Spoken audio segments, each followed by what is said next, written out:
जन्म जन्म मुनि जतन कराही, कराम कहीं आवत नाही। और घर से उठ कर चल दिए, छोटे से बालक हो तुमको भगवान मिलेंगे नहीं मिलेंगे। रही बात तुम्हारे हृदय से जलन हो रहा है, मेरा एक उद्देश्य मान जाओगे, तेरे हृदय का सारा जलन समाप्त हो जाएगा। और ध्रुव जी के बहाने नारद जी हम लोगों को उपदेश दिए, बड़ा अच्छा श्लोक है। देखिए, मानव की सबसे सुंदरी जानते हैं क्या है? हमसे किसी मामले में कोई आगे बढ़ता है तो मन में प्रसन्नता ही होती है ना, कैसे आगे बढ़ रहा है। और हमसे कोई कमजोर है, मेरे सामने कुछ है और हमारी बराबरी पर कोई पहुंच गया, वाह मेरी बराबरी करने लगा, तो बड़ा सुंदर उपदेश दिए नारद जी। गुणाधिकार मुदम से आपसे किसी मामले में कोई आगे बढ़ रहा हो, उसके प्रति आदर की भावना रखिए। भगवान की बड़ी कृपा है जो आगे बढ़ रहा है। और आपसे कोई कमजोर है तो अनुक्रोशम गुणात्मात्, आपसे गुण में कोई कमजोर हो तो उनके प्रति अनुक्रोशम मतलब दया की भावना रखिए। और आपकी बराबरी पर कोई पहुंच रहा है तो मैत्री में समानान्वीक्षेप, उसके प्रति मित्रता की भावना रखिएगा। तो मौता बनी हुई थे आपके हृदय में ताप और जलन नहीं होगा। बड़ों के प्रति आदर की भावना, छोटे के प्रति दया की भावना और बराबर वाले के प्रति मित्रता की भावना रखिएगा, तो हृदय में जलन और ताप नहीं होगा। देखिए, कथावाचक के पास समय नहीं है, न श्रोता के पास। और इतना समझ लीजिए कि इसी भागवत कथा को कहिए कथा कहिए रूप में कहेंगे, क्योंकि उनके पास है वो आपको देना चाहेंगे। उनके पास जो है तो था समझे, जो सब गुरुदेव से मिला।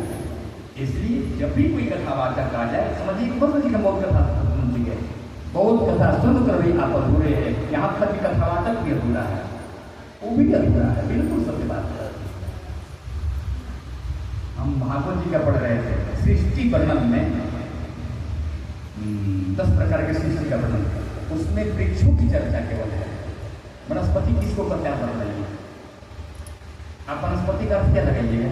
वृक्ष के कई किसमें वर्णन है? वनस्पति, पक्षार, विरोध, औषधि, लता, इसमें वर्णन है सब। आप वनस्पति किसको कहिएगा? एक ही व्यक्ति की बदला दीजिए, हो गया ना। इसलिए भागवत में दिया है कि जिसमें केवल फल लगता है फूल नहीं, उसको वनस्पति कहते हैं। कौन सा वृक्ष है जिसमें केवल फल लगता है फूल नहीं लगता है?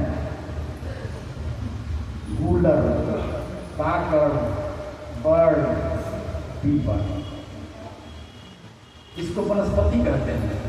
एक त्वक्सार, त्वक माने त्वचा, सार माने मोटा, इसका त्वचा मोटा होता है।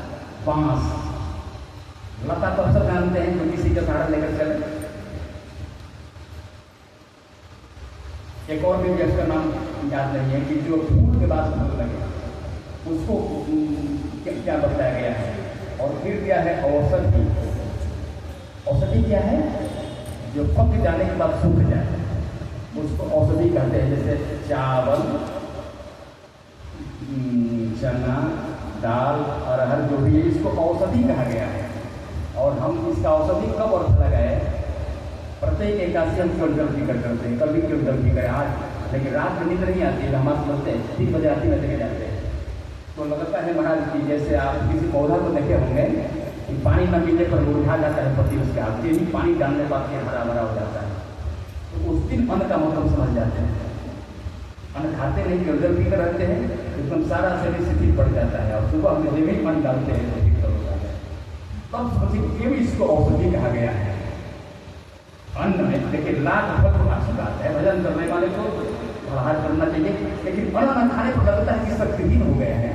आपको समाज में काम धाम करना है, करना है, सब कुछ करना है, शक्ति चाहिए ना। तो इसको अन्न को शास्त्र में आपके भागवत जी में औषधि कहा गया है, इसको पौधा नहीं कहा गया। तो भागवत जी बहुत सारी बातें हैं जो महाराज सभी कथावाचक सभी बात नहीं कर पाएगा। ये बात मैं एक मैं कर चुका हूँ कि भगवान कान्हा जी क्या चाहते थे वृंदावन में?